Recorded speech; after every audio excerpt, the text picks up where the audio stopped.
Hi, Beth and Stephen Mirassou, Wine Saves Lives, out on our porch in downtown Livermore. As you can tell by my t-shirt, Livermore Valley is on its way to becoming Cab Franc City. Everything we do, practically everything we do, from a winemaking standpoint, from a talking standpoint, from a video standpoint, drinking standpoint, maybe less so that, but it is Cab Franc centric for a number of different reasons. One is just from an aesthetic standpoint, it is a goddamn sexiest grape out there. It makes beautiful, food-friendly wine. If you make it, you should be making Cab Franc, in our opinion. Yeah. Leaner, more acid-driven, more emphasis on that beautiful fruit and herbal quality that makes Cab Franc. And aside from the aesthetic reason for Cab Franc, the Livermore Valley is one of the oldest wine growing regions in California, and one of the best. Historically important for Cabernet clones and Chardonnay clones and Sauvignon Blanc clones and the like. It's never gotten the credit that it deserves, in my opinion, for the quality of the wine that can be grown here. Livermore has always suffered from its proximity to Napa and Sonoma in certain ways. It's suffered from the fact that it sometimes considered and sometimes in reality bedroom community for San Jose. It's stuck on some major freeways, so it's not, until you get down where the vineyards are, it's not the most pleasing looking place. You wouldn't know if you were driving down the freeway that you drive 2 miles in and there's this beautiful wine country. Absolutely. And consequently, it's been difficult, I think, for winemakers to attach an identity to Livermore that is specific to a grape or a very small set of grapes, which I think is absolutely crucial from a marketing standpoint. If you're going to be able to tell your story effectively, you've got to be able to be known for something, to have a story. Well put. We've been working really hard over the last many years, especially the last several years, to try to convince our fellow winemakers that Cabernet Franc should be the grape that we're known for in Livermore. Aesthetically, we already know. Sexiest grape alive. Viticulturally, it works absolutely beautifully here. There's a range of temperatures and a range of diurnal temperature ranges that work really well with Cab Franc. And the fact that nobody else owns the variety, like Napa owns Cab or Paso owns their own varieties, we're now ripe, I think. Pun intended.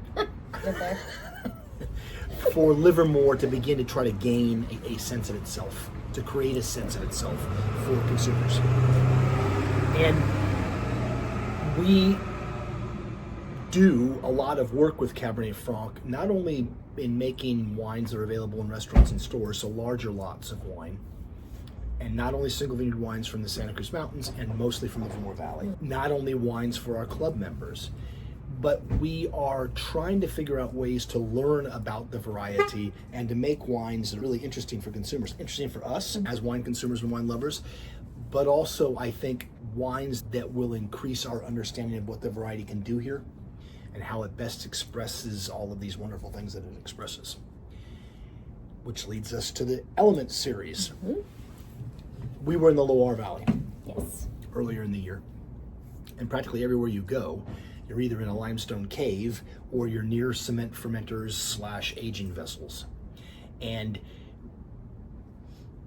cement really isn't that common in California yet. It was 70 years ago, but now it's making a bit of a comeback. And Cabernet Franc in these vessels is absolutely glorious. I didn't know until we got there. To see that much concrete was a really eye-opening thing for me. I know it's used frequently there, but to the extent I had no idea that it's used so frequently. Every place we went had concrete of some sort.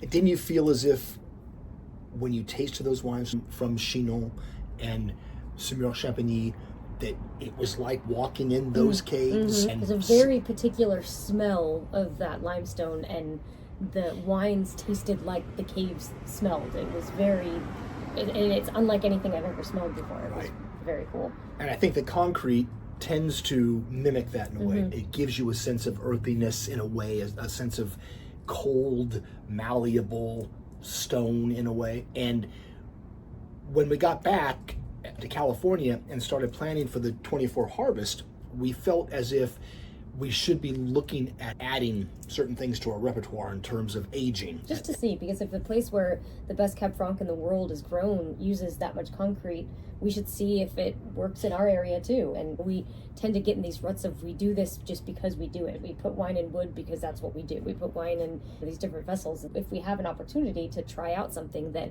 works really well in an area we really respect, let's do it.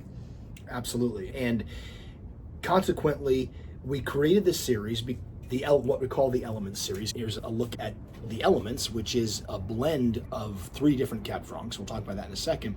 But we fermented a single vineyard, Guillemette Vineyard Cab Franc. Eastern Foothills, very cold vineyard, especially later in the year. And fermented it in the way that we ferment it. So the wines, the only variable for this set of wines was what it was aged in. Right? So we aged some in concrete, and we called it rock, and some in stainless steel, we call it steel. Very creative, I know. And some in barrel, we call it wood.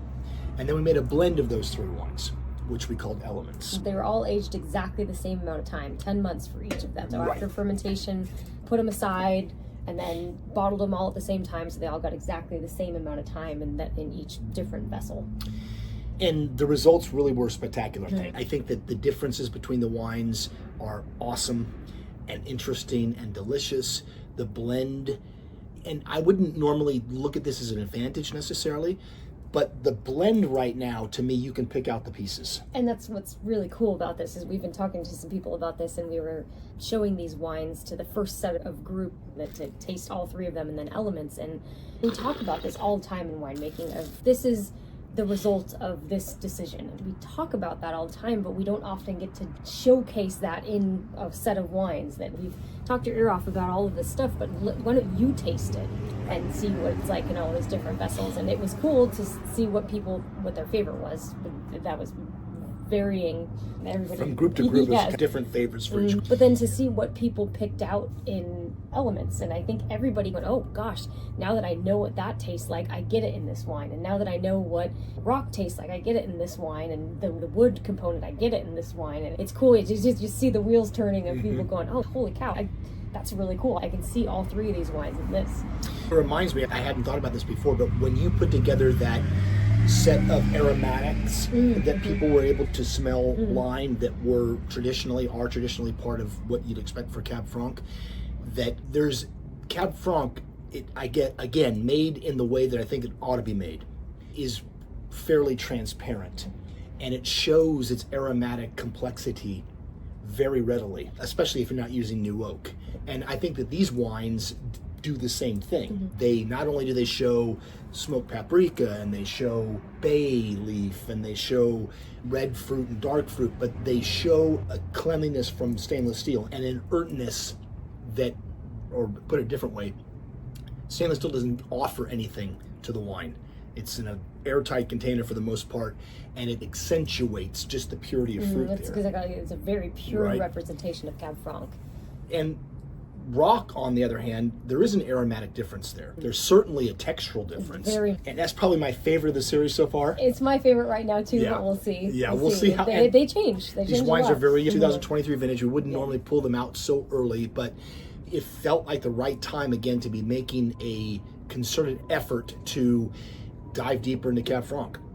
We hope you get an opportunity to try these wines. We'll certainly be doing more of this kind of thing down the road. I think it's important to be talking about Cab Franc not only through media such as this, but also in media such as this, and constantly looking for ways to shine a light on this beautiful diamond that has all these amazing facets to it. And showcase why Absolutely. Livermore and why Cab Franc. We're going to Absolutely. keep doing everything we can to show you guys why we're so jazzed about this, because it's really exciting, and it's cool to start putting things like this together where Absolutely. we can go, look guys, this is why. Taste it for yourself. You'll get it. Indeed. Thanks very much. We'll be back with you again tomorrow talking more about Cab Franc, or writing more about Cab Franc, but I hope you're drinking something delicious tonight. Thanks for your interest, and if you have any questions, you can always reach out to Stephen at Wine Saves Lives to pick our brain about things. Have a good evening. Cheers. Thanks, love.